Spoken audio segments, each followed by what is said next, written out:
Et si on changeait le quotidien des parents et des enfants, un moment de joie à la fois? Je me présente, je m'appelle Alvina Calais, je suis la fondatrice de Teto, une jeune entreprise ESS engagée pour le bien-être des enfants et des parents. Aujourd'hui, on conçoit notre premier livre, un livre illustré en région Centre-Val de Loire, imprimé à moins de 2 heures d'ici, dans la région où j'ai grandi.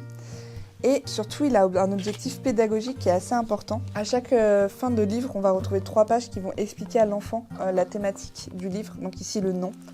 Pourquoi tu dis non? Comment est-ce qu'on t'aide à créer ton identité? Et comment les parents, on les aide à sortir de cette terrible phase du non. Associé à ce livre, on va retrouver un livret d'activités où chaque page du livre devient le support de 3 activités en fonction du niveau de l'enfant. On s'est appuyé sur le référentiel pédagogique de la maternelle. Donc tout ce qui est motricité fine, observation, logique visuelle, comparaison, repérage corporel, des choses vraiment très intéressantes pour les enfants.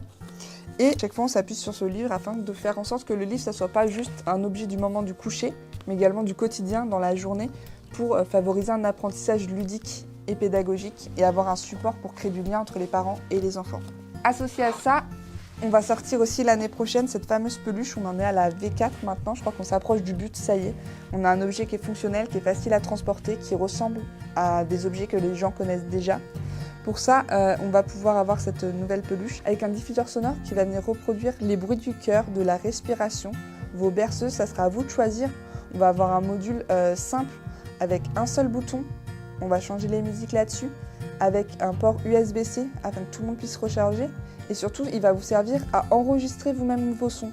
Terminer les peluches et les produits où on a des sons préenregistrés et qu'une fois qu'on s'en est lassé ou que l'enfant a grandi, on le range au placard.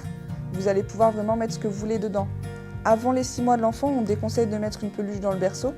On va pouvoir l'installer à côté du berceau pour déjà lui raconter ses histoires. Et une fois que l'enfant grandit, vous allez pouvoir avoir un petit boîtier qui va servir de boîte à histoires où vous allez pouvoir amplifier le son et lui mettre dans la chambre ses histoires également. Avec cette peluche, on va également pouvoir l'ouvrir et glisser à l'intérieur une bouillotte sèche qui va servir à reproduire la chaleur corporelle des parents. Elle va également servir de couverture lestée afin de reproduire l'effet câlinage qu'on retrouve. C'est quelque chose qui marche très bien chez les adultes contre les insomnies.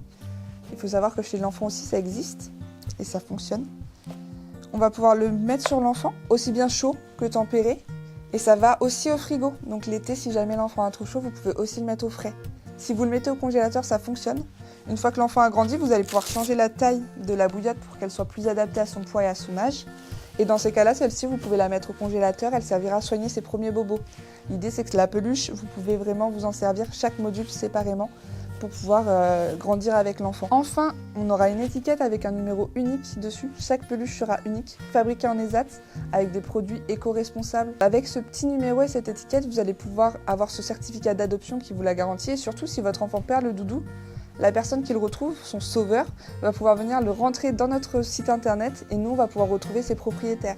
L'idée, c'est d'en avoir fini avec le rachat de doudou, de devoir en acheter plusieurs. Ici, s'il est perdu, quelqu'un le retrouve, on va pouvoir vous remettre en contact et retrouver le doudou de votre enfant, puisque c'est quand même son meilleur ami pour le reste de ses jours. On va également pouvoir avoir cette petite aimant qui va nous servir à détacher la peluche. Alors attention, Teto ne souffre pas quand on fait ça, je vous assure. Mais on va pouvoir changer le corps de la peluche avec des modules de préhension, notamment quand l'enfant grandit.